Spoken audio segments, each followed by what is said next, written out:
इसमें नारावाने जी ने कहा है कि उनका मेमोआर है, उसे सरकार पब्लिश नहीं होने दे रही है। इसमें सब लिखा है। प्रकाशित हो तो भी नहीं कर सकते, मगर प्रकाशित ही नहीं हुई। हाँ, ऐसे प्रकाशित कोई भी किताब प्रकाशित, कोई भी मेल पर, कोई भी चीज पर चर्चा कैसे हो सकती है? नमस्कार, मैं निशिता और आप देख रहे हैं इंडिया जंक्शन। सवाल सीधा है, संसद में किताब पढ़ना अपराध है या सच बोलना गुनाह? कल संसद में कांग्रेस नेता राहुल गांधी जैसे ही अपने भाषण में एक किताब का नाम लेने लगे, पूरे सदन में हंगामा मच गया। यह कोई फिल्मी कहानी नहीं थी, बल्कि भारत के पूर्व सेना प्रमुख मनोहर मुकुंद नरवणे की किताब 4 स्टार्स ऑफ डेस्टिनी का जिक्र था। राहुल गांधी इस किताब के जरिए भारत चीन सीमा विवाद और डोकलाम मुद्दे पर सवाल उठा रहे थे, लेकिन सत्ता पक्ष को यह सवाल पसंद नहीं आया। जैसे ही राहुल गांधी ने किताब के अंश पढ़ने शुरू किए, रक्षा मंत्री राजनाथ सिंह तुरंत खड़े हो गए और बोले, यह किताब अप्रकाशित है और इसे संसद में पढ़ना नियमों के खिलाफ है।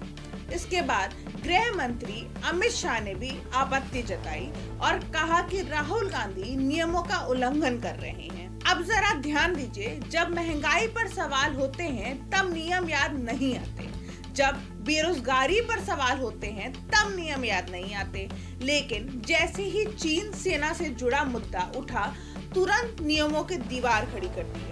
इसके बाद लोकसभा स्पीकर ओम बिरला ने हस्तक्षेप किया और राहुल गांधी को किताब का हवाला देने से रोकते हुए कहा कि नियम 349 के तहत ऐसा नहीं किया जा सकता। इसके बाद सदन में जबरदस्त हंगामा हुआ, नारेबाजी हुई और लोकसभा की कार्यवाही ठप हो गई। राहुल गांधी ने साफ कहा कि अगर सरकार को सच्चाई से डर नहीं है तो उन्हें किताब पढ़ने से क्यों रोका गया। वहीं सरकार का जवाब था, नियम सबसे ऊपर है। आज असली मुद्दा ये नहीं कि किताब पढ़ी गई या नहीं, असली मुद्दा यह है, क्या संसद में आवाज दबाई जा रही है, क्या चीन पर बहस से सरकार बच रही है, और क्या सवाल पूछने वालों को चुप कराया जा रहा है।